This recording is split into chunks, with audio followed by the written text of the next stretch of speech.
Nós estamos considerando o verso 14. Então, mais uma vez, vamos lá a palavra. Pois cremos que Jesus morreu e ressuscitou. O que nós extraímos aí dessas palavras? Os dois principais pilares sobre os quais a fé cristã está colocada. Quais são esses pilares? A morte de Jesus, ali foi provado o seu amor por nós. A ressurreição de Jesus, ali foi provado o seu poder para nós. Quando nós consideramos a nossa salvação, dizemos que ela é fruto do amor de Deus. É verdade. Mas o poder de Deus está manifestado ali também. E se ele não tivesse sido manifestado, nós diríamos: de que vale um Deus que me ama muito, mas que não tem poder para me salvar? Mas ele é completo. Ele me amou e quis me salvar, e ele é poderoso e ele pode me salvar. E a prova é de que ele é poderoso é que o túmulo está vazio. Esse é o nosso Salvador, essa é a nossa salvação. E é por isso que a morte já não é mais aterrorizante para nós. É um fato triste, lamentável, que fez inclusive o nosso Salvador chorar, mas não o fez desesperar, inclusive porque ele sabia o que ele ia fazer dali a pouco, né? Ele ia trazer à vida o seu amigo Lázaro que tinha morrido. Mas agora vamos continuar, verso 14, porque há uma expressão interessante no final do verso. Se cremos que Jesus morreu e ressuscitou, assim também Deus, mediante Jesus, agora preste atenção nessa expressão, trará em sua companhia os que dormem. Quer dizer que no dia do arrebatamento, ele vai trazer, porque eu sempre pensei que ele vinha buscar a sua igreja, e afinal de contas, ele vem trazer ou vem buscar? Os dois. Como é que nós vamos entender isso? Então vamos lá. Nós temos que considerar 3 tipos de morte que a Bíblia menciona. Primeiro, morte espiritual. O que é que disse o Senhor lá em Gênesis capítulo 2, versos 16 e 17 a Adão e Eva? Eu não quero que você coma desse fruto proibido. E saiba que se você me desobedecer, certamente morrerás. A que tipo de morte Deus estava se referindo num primeiro instante? A mesma morte que quando Paulo escreve a carta aos Efésios, no capítulo 2, verso 1, ele menciona. O que ele disse lá aos Efésios? Ele vos deu vida, estando vós mortos nos vossos delitos e pecados. Os Efésios estavam andando, comendo, trabalhando, fazendo as coisas dessa vida, mas espiritualmente falando, eles estavam mortos. O que quer dizer isso? O que quer dizer morte espiritual? Note que toda vez que a Bíblia menciona morte, ela menciona um aspecto que inclui separação. O que é morte espiritual? É Deus de um lado, o pecador do outro, e no meio uma barreira que o homem ergueu chamada pecado, desobediência. Pecado traz a morte. O que quer dizer isso? Que o pecado provoca uma separação entre o Deus que é santo, santo, santo, e o homem que é pecador, pecador, pecador. O profeta Amós, no capítulo 3 do seu livro, verso 3, ele diz o seguinte: andarão 2 juntos se não houver entre eles acordo? Qual é a resposta? Sim ou não? Não. Não tem jeito de 2 andarem juntos se não tem acordo entre eles. Deus é santo, santo, santo. O homem se tornou um pecador. Tem acordo entre os dois? Não. Isso causa uma separação. É isso que a Bíblia chama de morte espiritual. Está claro? Esse é um tipo de morte que a Bíblia menciona. Segundo tipo de morte. Alguém lê para nós Gênesis 35, 18, por favor. Gênesis 35, verso 18. E outra pessoa pode procurar Salmo 146, verso 4. Então Raquel, ao sair a alma,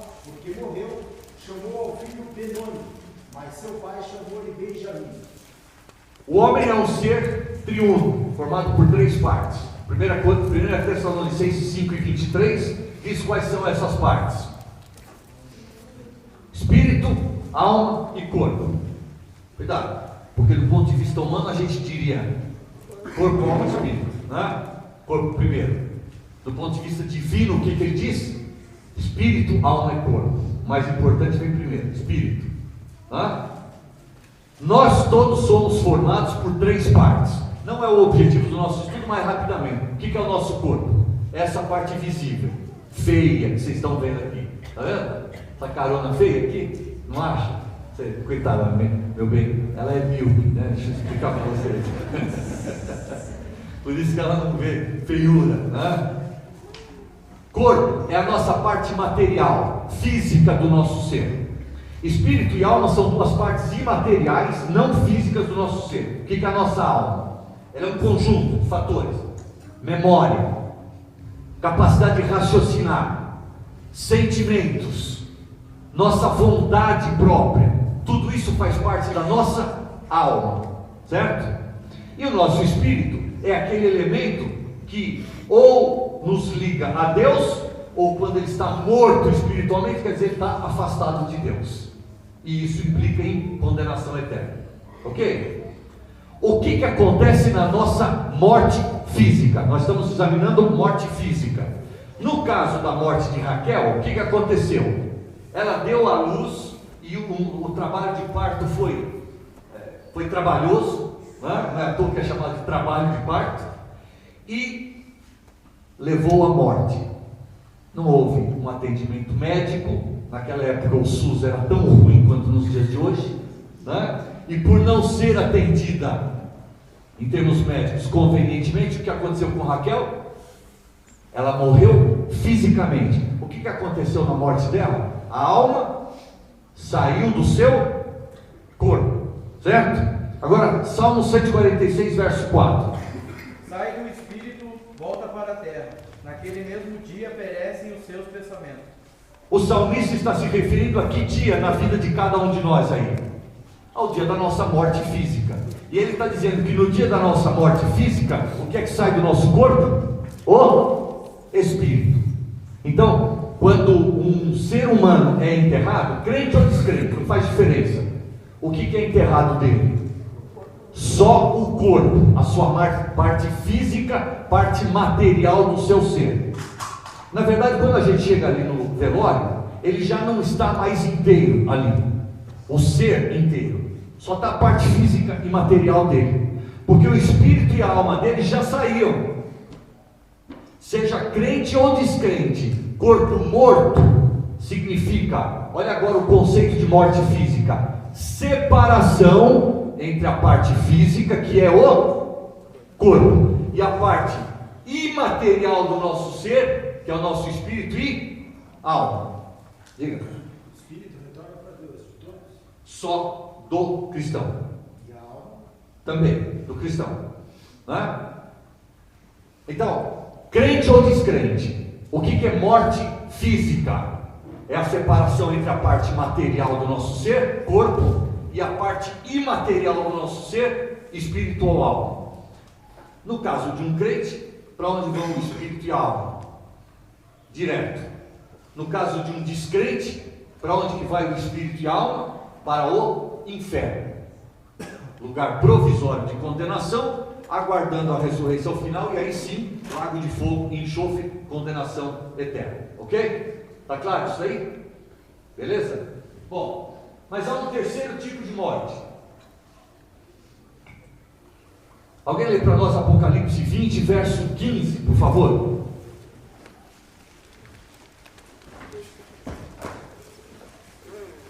Apocalipse 20, verso 15. Aquele que não foi achado escrito no livro da vida foi lançado no lago de fogo. Por quanto tempo? Por quanto tempo? Quem não foi achado escrito? Quem não for achado escrito no livro da vida, quando passar pelo julgamento do grande trono branco, vai ser lançado no lago de fogo e enxofre. Por quanto tempo? Eternamente. Isso é morte eterna. Pegou o conceito então? Toda vez que a Bíblia fala de morte, então você tem que entender alguma coisa ligada com separação. Morte espiritual, pecador longe de Deus. Morte física, corpo separado do espírito e alma. Morte eterna, Deus e o pecador para sempre no lago de fogo, separado. Toda vez que a Bíblia mencionar morte, está incluído o conceito de separação, ok? Muito bem. Mas eu não esqueci por que nós estamos examinando isso aí. Porque o final do versículo 14 diz: se cremos que Jesus morreu e ressuscitou, assim também Deus, mediante Jesus, trará em sua companhia os que dormem. Então agora você vai entender, ele vai trazer ou ele vem buscar? Os dois. O que o Senhor Jesus vai trazer dos que morreram confiando nele no dia do arrebatamento? A parte dos seres que já está com ele. E qual é? Espírito e alma. E o que vai acontecer com esse espírito e alma? Vão receber de volta o seu recipiente, o seu corpo. Ah, mas o corpo já está desintegrado. É verdade. E Deus vai juntar todas as moléculas que formavam o corpo daquele sujeito e vai dar o corpo de novo para ele. Espírito e alma que ele vai trazer vão entrar e vão receber de novo o seu corpo ressuscitado e transformado, glorificado. E agora, ser completo, espírito, alma e corpo, completinho, sobe para se encontrar com o Senhor nos ares. Dá para entender? Deus, mediante Jesus, trará em sua companhia os que dormem. O que ele vai trazer do céu para cá? Daqueles que morreram confiando nele como Salvador? Os seus espíritos e as suas almas, que vão receber aqui o seu corpo ressuscitado e transformado. E aí subiremos, ser completo, espírito, alma e corpo, para o encontro do Senhor nos ares, e dali levados para a casa do Pai. Deu para entender o verso 14? Jesus trará em sua companhia os que dormem. Ora, verso 15. Só para esclarecer ainda mais. Que tipo de morte é essa daí?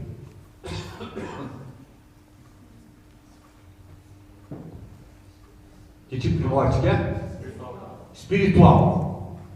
Que produz a morte física. E quem morrer fisicamente, estando morto espiritualmente, vai morrer eternamente. Dá para entender? Olha lá, de novo.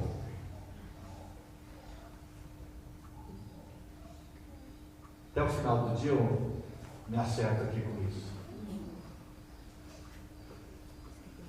Isso agora voltou lá no início. 2 minutinhos só. Apanhando não é da escatologia, é da tecnologia.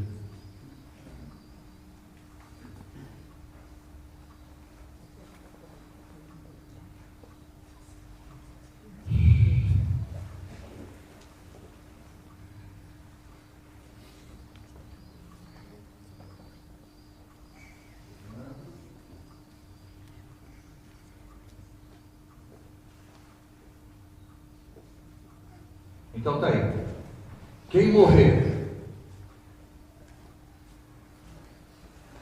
espiritualmente, quem é que morre espiritualmente? Todos pecaram, então todos estão mortos espiritualmente. E se eu e você não fizermos nada para modificar a nossa situação, essa é a nossa condição diante de Deus, mortos espiritualmente. Quem está nessa condição, se morrer fisicamente, aí é aquele negócio que a gente mencionou. Se quem ouviu o Evangelho agora, na época da tribulação, vai ter ou não chance, eu não posso afirmar que não vai, mas eu posso afirmar, porque a Bíblia me ensina, que quem morrer fisicamente, sem crer em Cristo como Salvador, depois da morte não vai ter outra oportunidade. Aí eu posso definir que Deus fechou a porta de oportunidade para ela, certo? Portanto, quem morrer fisicamente, estando morto espiritualmente, vai morrer eternamente, lançado no lago de fogo e enxofre, aí sem volta, ok? Esse é o conceito então de morte na Bíblia. Muito bem, verso 15. Ora, ainda vos declaramos por palavra do Senhor isso: nós os vivos, os que ficarmos até a vinda do Senhor, de modo algum precederemos os que dormem. Então a questão é, na ocasião da volta de Cristo para buscar a sua igreja, haverá mortos que confiaram em Cristo como seu Salvador, mas morreram fisicamente só. Morreram fisicamente, porque o seu espírito e a sua alma já estão com o Senhor. E haverá vivos que creem em Cristo como Salvador. Quem é que sobe primeiro? Quem é que fica para trás? Vai haver alguma prioridade? Paulo está dizendo, nós os vivos, de forma alguma, precederemos os que dormem. Na verdade, vamos subir juntos, ninguém na frente do outro, tá? Esses são os vivos que estiverem no dia do arrebatamento, estão trabalhando para o Senhor, e esses são os mortos no dia do arrebatamento, por causa da sua fé no Senhor, perderam a vida, já estão com o Senhor. Foi enterrado o seu corpo, inclusive esquartejado, 2, 3 partes. Isso não faz diferença nenhuma para o cristão, porque o seu espírito e a sua alma estão intactos na presença do Senhor.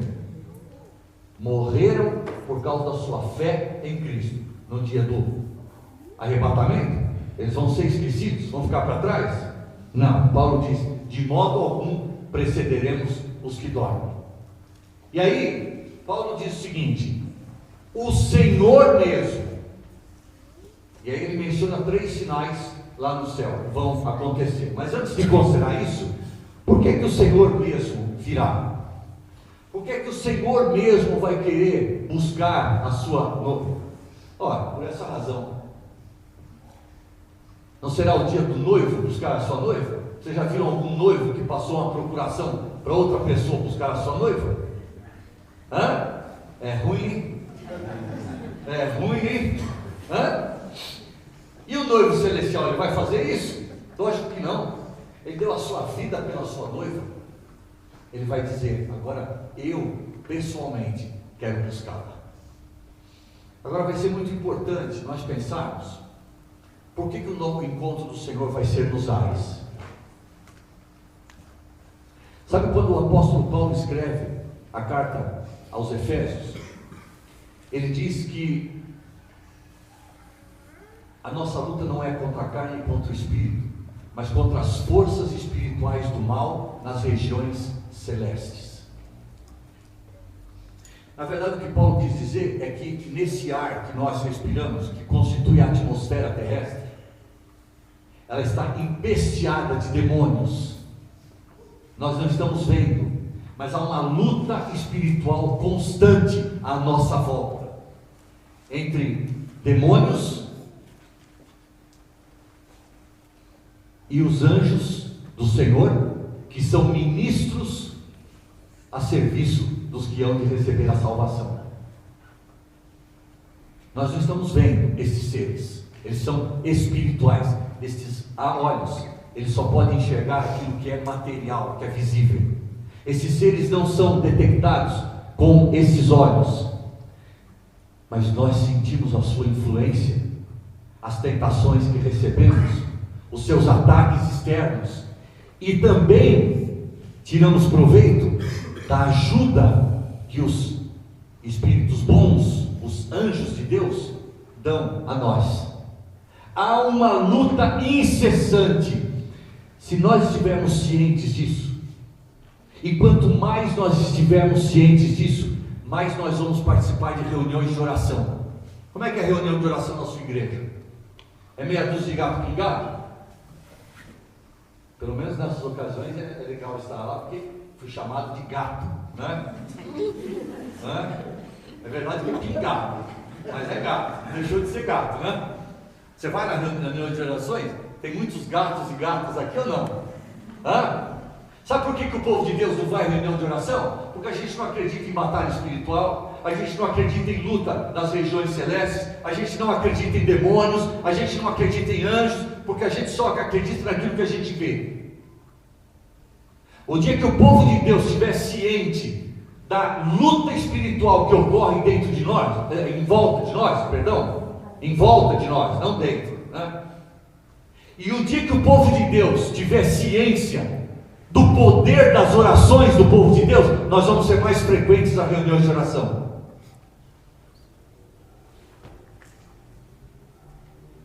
E eu já aprendi a determinar a temperatura espiritual de uma igreja através de 2 reuniões, da frequência 2 reuniões: reunião de oração e ceia do Senhor.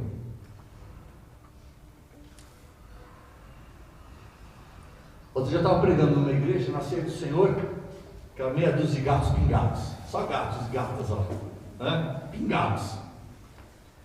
Depois chegou o pessoal que vai tocar, o pessoal que vai dirigir a escola, aí foi chegando, no final da reunião, professor de escola dominical, aí a escola dominical lotou, mas para adorar o Senhor, para dizer: Senhor, muito obrigado pela salvação que me desse na pessoa de Cristo Jesus, para lembrar do Senhor através daquele pedaço de pão, daquele gole de vinho, que são símbolos do seu corpo que foi tão maltratado por nós, do seu sangue que foi o preço da nossa redenção, para adorar o Senhor e lembrar deixa eu ficar na cama mais um pouco, mas depois não, depois eu tenho que ir porque eu vou tocar, aí tem que ir. E reunião de oração, mesma atitude. O Senhor vem, mas enquanto o Senhor não vier, Ele quer que todo o primeiro dia da semana eu esteja lá lembrando dele. Inclusive quando Ele instituiu a ceia, Ele ensinou.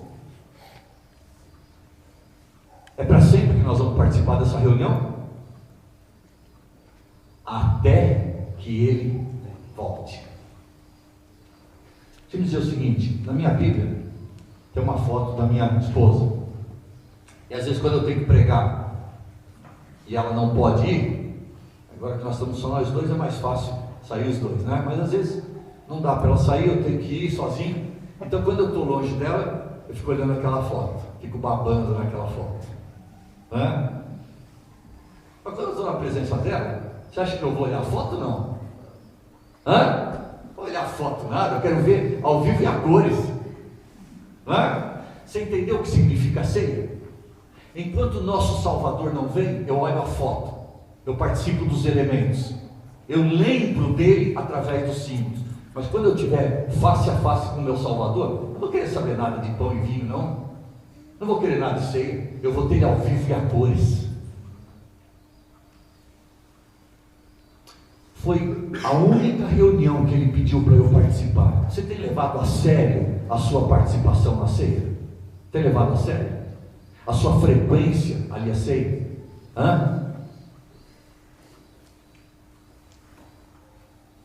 Ele disse: façam isso em memória de mim, até que eu volte. Você tem coragem de não levar a sério esse pedido do Senhor e desprezar sua participação numa ceia? Eu vou dizer para você, eu tenho que estar entrevado numa cama para não estar ali numa ceia. Tem que ser um negócio assim, mas muito forte, para me segurar e me impedir de estar numa ceia. Caso contrário, o meu Senhor está lá, porque Ele disse: onde estiverem 2 ou 3 reunidos em meu nome, eu vou deixar Ele esperando? Não vou, porque eu também estou louco para vê-lo. Eu também estou louco para... E se eu não posso vê-lo ainda, pelo menos eu quero lembrar dele através daqueles símbolos. Pensa nisso. Quando amanhã de manhã a tua igreja estiver reunida para lembrar do Senhor, você vai estar com os irmãos, com as irmãs lá, ou vai desprezar a sua participação na ceia do Senhor? E pensa nisso na quarta-feira, quando a sua igreja estiver reunida para orar. Você estuda ou trabalha, isso é outra conversa. Isso é outra conversa. Né?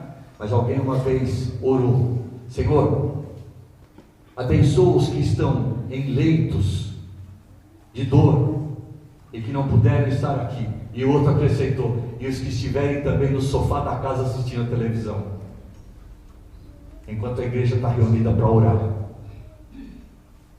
Será que a gente tem que pedir as bênçãos de Deus sobre esse? Hã? Ou será que a gente tem que apresentar o pedido para que Deus chacoalhe e acorde esse filho ou essa filha dele que está dormindo? Hã? E que está desprezando o valor da oração. Gente, o Senhor não vai mandar um anjo, Ele vai varar esse lugar onde está sendo travada uma batalha espiritual enorme.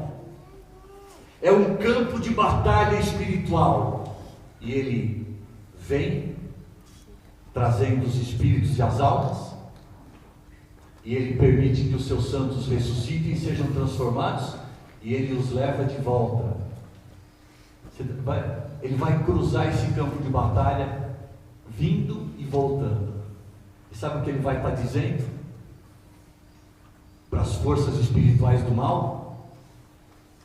Eu venci. Eu venci.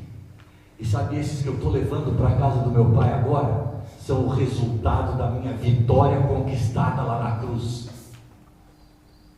Ousadia, né? Cortar um campo de batalha, cortar no meio do exército inimigo, das hostes demoníacas. Ele pode fazer isso. Ele é o Todo-Poderoso. Você entendeu por que o encontro com o Senhor, nosso com Ele, vai ser nos ares? No campo de batalha? Ele vai estar dizendo: eu venci. Eu venci. E quando eu venci esses que estavam indo para a condenação eterna, eu salvei, eu remi, eu resgatei. Eles agora são meus, resultado da minha vitória derramando o meu sangue lá na cruz do Calvário. Quando eu olho a cruz, aqui um desenho, uma imagem da cruz, eu não contemplo ali um derrotado, não contemplo um perdedor, não, eu contemplo um vencedor.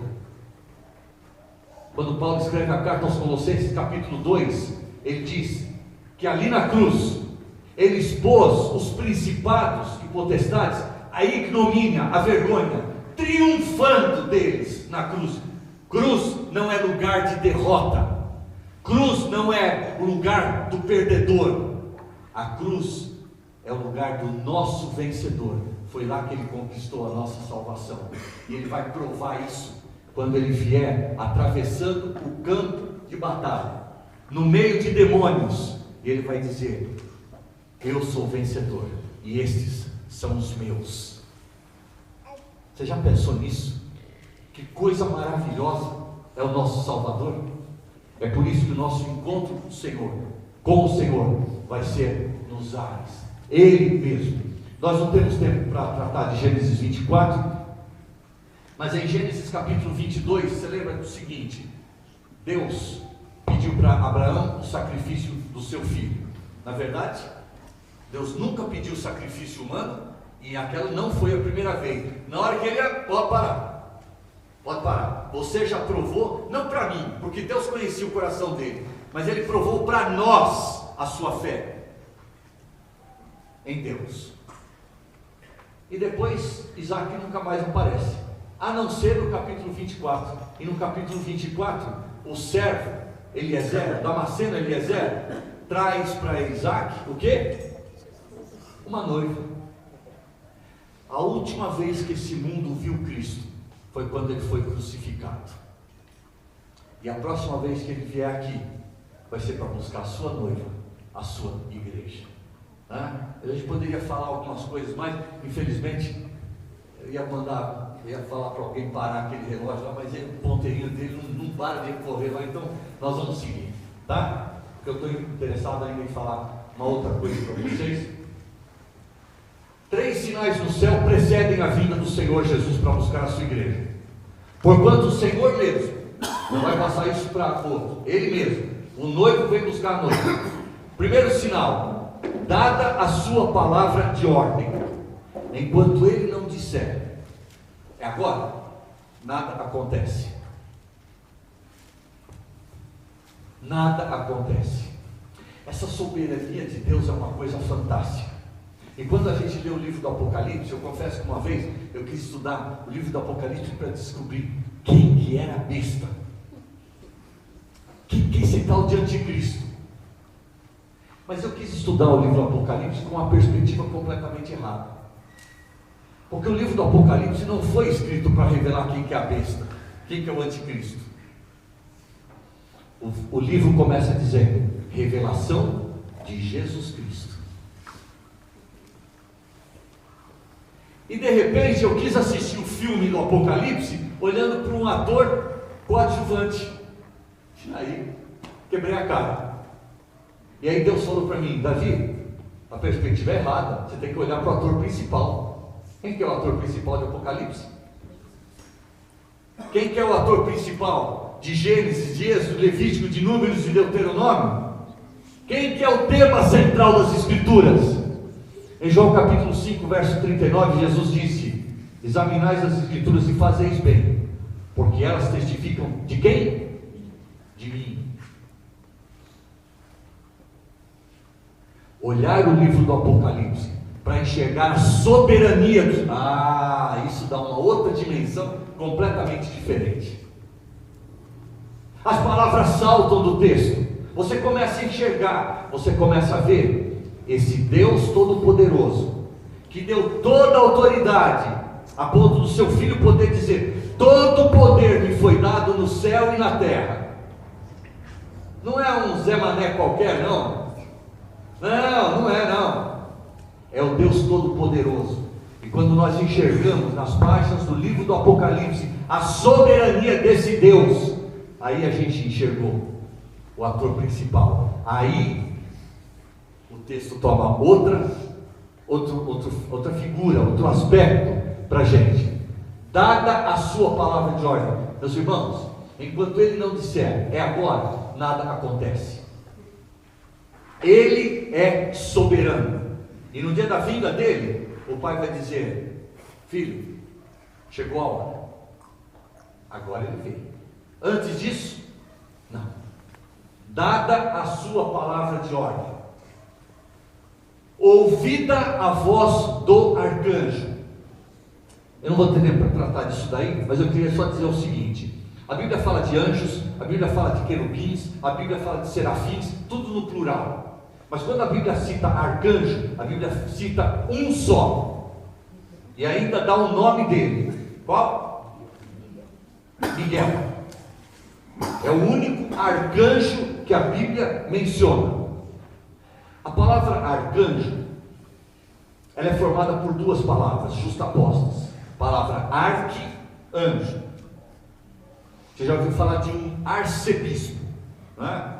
Na hierarquia da Igreja Católica, por exemplo, o arcebispo ele é superior ao bispo. O nome da função dele fala arque, quer dizer, superior ao bispo. Então, anjos são espíritos ministradores a serviço de Deus. Arcanjo é um anjo superior na hierarquia celestial angelical. Toda vez que o arcanjo Miguel é mencionado na Bíblia, aí estão os versículos Daniel 12, Judas 9 e Apocalipse 12, ele é sempre mencionado defendendo alguma coisa ligada a Israel. Agora eu sei o que vai acontecer depois do arrebatamento da igreja. Israel vai ser perseguido. Primeiro vai ser uma falsa paz feita com o anticristo, né? Um falso acordo de paz, que depois ele vai quebrar, e aí ele vai começar a perseguir violentamente Israel, especialmente na segunda metade da tribulação.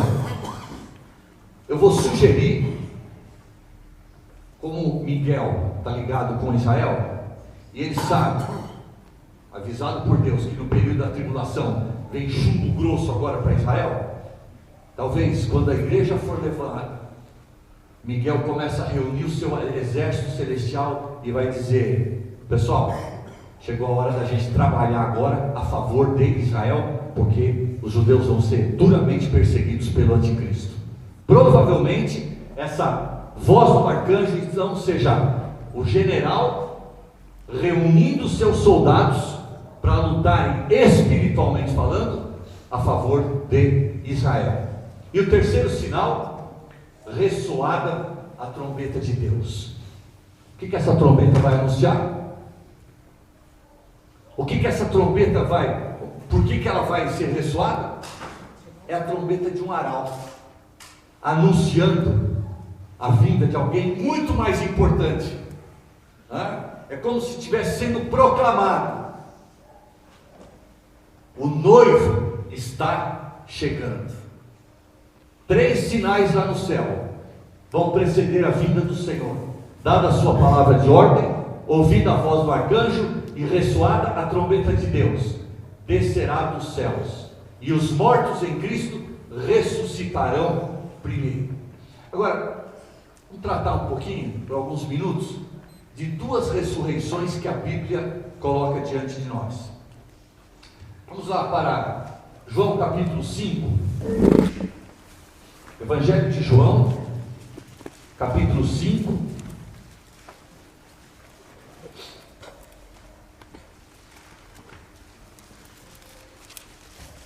Alguém pode ler para nós versos 28 e 29? Não vos maravilheis disto, porque vem a hora em que todos os que estão nos sepulcros ouvirão a sua voz, e os que fizeram o bem sairão para a ressurreição da vida, e os que fizeram o mal para a ressurreição da condenação. Vai chegar a hora em que todos que estão no túmulo vão ressuscitar, diz o versículo, o primeiro versículo. Mas a Bíblia não diz que todos ressuscitarão no mesmo instante, porque a Bíblia coloca 2 ressurreições distintas aí. Uma é chamada a ressurreição da vida, a outra a ressurreição do juízo. Há um outro versículo em Daniel que chama uma ressurreição, a ressurreição para a vida eterna, e a outra a ressurreição para a vergonha e juízo eterno. 2 tipos de ressurreição, indicando quem é que vai tomar parte em cada uma dessas ressurreições. Ok, vamos tratar primeiro, vamos colocar aqui a linha do tempo, e estamos vivendo na época da graça, que está terminando. Com o arrebatamento da igreja começa o período da tribulação, que vai durar 7 anos, termina com a vinda em glória do Senhor, e aí ele instaura o seu reino milenial, 1000 anos. Aqui no final nós temos a batalha de Gog e Magog, o julgamento do grande trono branco, e aí novos céus e nova terra, ou estado eterno. A linha do tempo não está numa escala, tá? Mas só para dividir aí as épocas, só por uma questão didática. Muito bem, vamos tratar primeiro da ressurreição da vida, ou ressurreição dos justos. 1 Coríntios capítulo 15, alguém leia o verso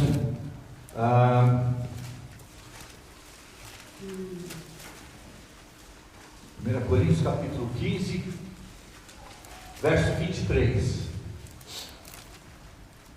Cada um, porém, na sua ordem.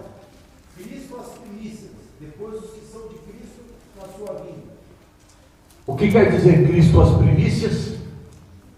Ele é o primeiro a ressuscitar, o primeiro a participar da ressurreição da vida ou dos justos. Mas ele de fato não foi o primeiro a ressuscitar. Lá no Velho Testamento, alguém lembra de alguém que foi ressuscitado? No Velho Testamento, filho da viúva de Sarepta, né? O filho da viúva de Naim está no Novo Testamento, né? O filho da viúva de Sarepta. Aí no Novo Testamento, então, Lázaro, O próprio Senhor Jesus o ressuscitou, né? Filho da viúva de Naim. Mas o que aconteceu com todas estas pessoas que foram ressuscitadas antes de Jesus? Morreram de novo. E depois? E depois nada. Estão lá, mortas. Quando a Bíblia diz que Jesus é as primícias, o que Deus tem em mente é que Ele foi o primeiro a ressuscitar e não mais passar pela morte. Porque os outros que foram ressuscitados antes dele, morreram de novo e estão mortos, aguardando o dia da ressurreição. Então, nesse sentido, Cristo puxa a fila. Ele é o primeiro a ressuscitar e para dizer: morte, onde está a morte, a tua vitória? Onde está a morte, o teu aguilhão? Tragada foi a morte pela vitória. Os que ressuscitaram antes de Jesus não podiam dizer: tragada foi a morte pela vitória. Jesus pôde. Ressuscitou para não mais conhecer a morte. E diz o versículo: depois os que são de Cristo na sua vida. Então agora, nós estamos tratando do arrebatamento da igreja. No final da época da graça, antes de começar o período da tribulação, vai ocorrer a segunda etapa da ressurreição da vida. Quem tomará parte nessa etapa? Os salvos. Mas de que época? Os que pertencem à igreja. Pergunta: quando a igreja de Cristo começou? Atos capítulo 2, com a descida do Espírito Santo no dia de Pentecostes. Quando que a igreja vai terminar? 1 Tessalonicenses capítulo 4, no dia do seu arrebatamento. Antes da igreja teve gente salva? Teve, não faz parte da igreja. Depois da tribulação milênio, vai ter gente salva? Vai, não faz parte da igreja. Então, o que é que Deus chama na sua palavra de a igreja de Cristo? É o conjunto de salvos que creram em Cristo como seu Salvador, desde o dia que o Espírito Santo desceu, no dia de Pentecostes, até o dia do arrebatamento. As pessoas salvas nesse intervalo pertencem à igreja. E os que pertencem à igreja, que estiverem mortos fisicamente quando Jesus voltar, eles vão passar pela ressurreição da vida. Na verdade, a segunda etapa da ressurreição da vida. Em Apocalipse capítulo 11, nós temos ali duas testemunhas, serão dois pregadores do Evangelho, que estarão a serviço do Senhor na época da tribulação. E diz a palavra de Deus que eles vão testemunhar em Jerusalém. Eles serão mortos pelo anticristo, e depois de 3 dias que os seus corpos ficarem estendidos sobre a praça de Jerusalém, Deus vai ressuscitá-los e vai levá-los para o céu. São servos de Deus, salvos. Eles vão ser ressuscitados, portanto eles participam da ressurreição da vida ou dos justos, a terceira etapa. E a quarta etapa, Apocalipse capítulo 20. Apocalipse capítulo 20.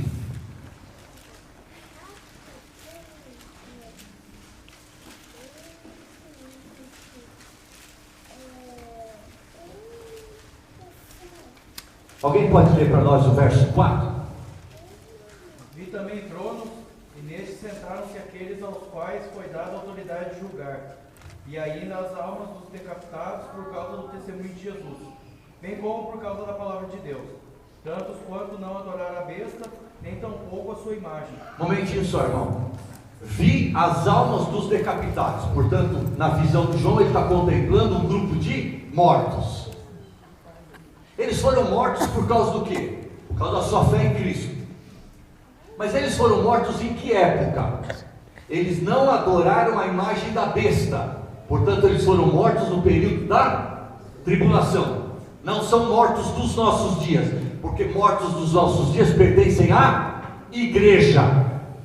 Esses que João viu são salvos, foram mortos por causa da sua fé, mas eles não pertencem à igreja, porque eles foram salvos no período da tribulação. Agora completa, por favor, o restante do verso. E não receberam a marca na fronte e na mão, viveram e reinaram com Cristo durante 1000 anos. Se eles estavam mortos e eles viveram, o que aconteceu com eles? Ressurreição. Eles tomaram parte, e como eles eram salvos, eles participaram da ressurreição da vida, ou dos justos. E note o finalzinho do versículo: viveram e... Então eles foram ressurretos pouco antes do reino milenial de Cristo começar. Então, quarta etapa, no final da tribulação, quando Cristo vier em glória, aqueles que foram salvos durante a tribulação, mas creram em Cristo como seu Salvador, e foram mortos por causa da sua fé, serão ressuscitados para entrar no reino milenial e para reinarem junto com Cristo. Certo? Mais um versículo, Daniel, capítulo 12. Livro do profeta Daniel, capítulo 12. Alguém pode ler os versos 1 e 2 para nós?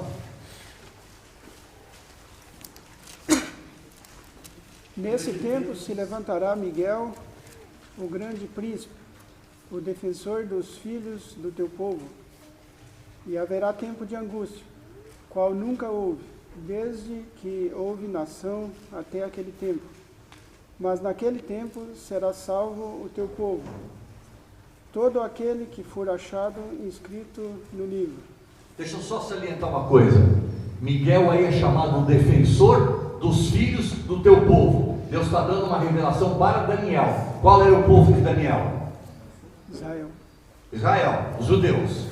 Então, Miguel é chamado o defensor de Israel. Lembra que eu tinha falado que sempre que ele é mencionado, ele está associado com Israel e sempre defendendo Israel. Aí ele é claramente chamado o defensor de Israel. E ele está dizendo, por que ele vai defender Israel? Porque haverá um tempo de angústia. Note a expressão: nunca houve na face da terra um tempo assim. Deus está revelando o que para Daniel? O período da tribulação, no qual Israel será dura e fortemente perseguido pelo anticristo. Certo? Agora note bem, por favor, verso 2. Muitos dos que dormem no pó da terra ressuscitarão, uns para a vida eterna e outros para a vergonha e horror eterno. Depois da tribulação. Então nós estamos falando de que etapa? Quarta etapa da ressurreição da vida. Depois da tribulação. O tempo da angústia está sendo mencionado no verso 1. Depois do tempo de angústia, a ressurreição. E são mencionadas aí duas ressurreições. Porque haverá judeus salvos e judeus não salvos. Os judeus salvos vão tomar parte na quarta etapa da ressurreição da vida, no final da tribulação, antes de começar o milênio. Para quê? Para entrarem no milênio reinando com Cristo. Então, a gente pode resumir o seguinte: quem é que vai participar do reino milenial de Cristo? Olha lá. Os santos da tribulação, quer dizer, os que ouvirem o Evangelho aqui nesse período e se converterem. Os santos do Velho Testamento, aqui ó, antes da época da graça. E aí estão incluídos Abraão, Isaac, Jacó, José, Davi, Salomão, Jeremias, Isaías, Jó, certo? Antes da época da igreja. Eles também vão tomar parte nessa ressurreição. Eles são justos, são salvos. Os santos do Velho Testamento. Mas a igreja, então, santos da tribulação, santos do Velho Testamento, e mais a igreja que volta em glória, todos tomando parte no milênio, reinando com Cristo. Está claro isso aí? Tudo bem? E quem é que vai tomar parte na outra ressurreição? Qual é a outra ressurreição mencionada? A da vergonha, do juízo eternos. Então vamos para Apocalipse, capítulo 20.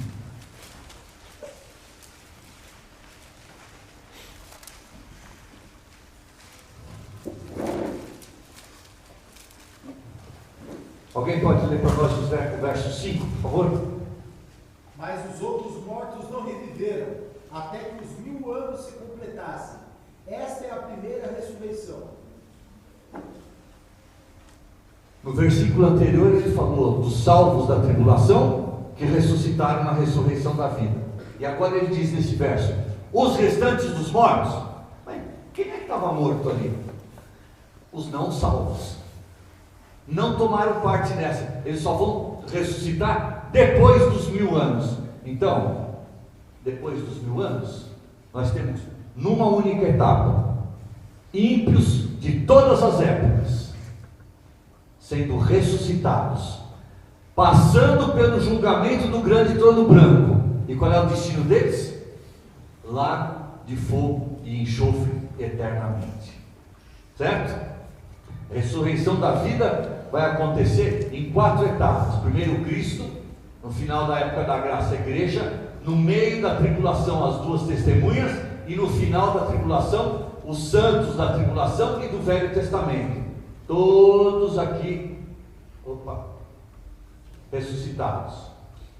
Quem não toma parte na ressurreição da vida ou dos justos, é porque não creu em Cristo. Então só vai ressuscitar no final do milênio para ser julgado, condenado e mandado para o lago de fogo e enxofre. Mais 2 minutinhos só. E nós terminamos. Vivos transformados, mortos ressuscitados e transformados. E agora o que vai acontecer? Juntos. Agora não são 2 grupos mais, um só grupo. É a igreja toda reunida. Subiremos para encontrar com o Senhor nos ares, e de lá seremos levados para a casa do Pai, onde estaremos para sempre com o Senhor. E o apóstolo termina dizendo: consolai-vos, pois, uns aos outros com estas palavras. Nossa reunião terminou e o Senhor ainda não veio nos buscar, mas está em pé a sua promessa.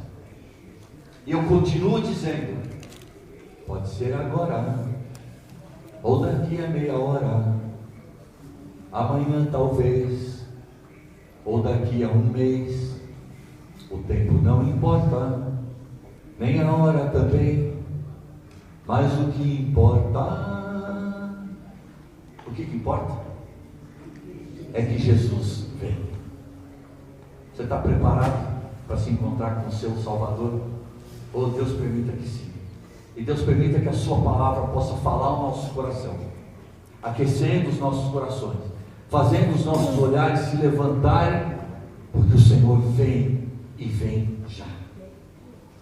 E que cada um de nós esteja plenamente e completamente preparado para abraçar o Senhor, para beijá-lo, para agradecer a Ele o que Ele tem feito e o que Ele é por nós. Que horas é a próxima reunião? Talvez ele venha antes. Não, irmão, eu estou terminando. Eu só estou perguntando por quê. Pode ser que ele venha antes da próxima reunião. Irmão Davi, o irmão pode continuar. Não, está encerrado o nosso assunto. Obrigado, viu? Obrigado. Pode ser agora. E quando nós nos despedimos da reunião da Oceânia, daqui a pouco, nós vamos dizer: amanhã, na sua igreja tem a ceia, 9 horas da manhã. Se o Senhor não vier, porque se Ele vier, ao invés de ver e experimentar símbolos que falam dele, nós estaremos na presença dele, face a face com aquele que nos amou e entregou a sua vida por cada um de nós. Não esqueça, o Senhor vem. Que a palavra de Deus fale aos nossos corações. Eu quero agradecer muito a oportunidade de estar aqui com vocês e quero dizer uma coisa para vocês: a atenção de vocês foi uma coisa fantástica. Fantástica. Eu queria ter mais auditórios como esse, para que a palavra de Deus fosse ensinada e que outros auditórios recebessem a palavra como vocês receberam. Vocês não piscaram. Vocês deram uma atenção fantástica. Tomara que essa atenção não seja para o Davi, mas seja para a palavra de Deus que foi transmitida nessa tarde. Que Deus abençoe e fale a cada um dos nossos corações.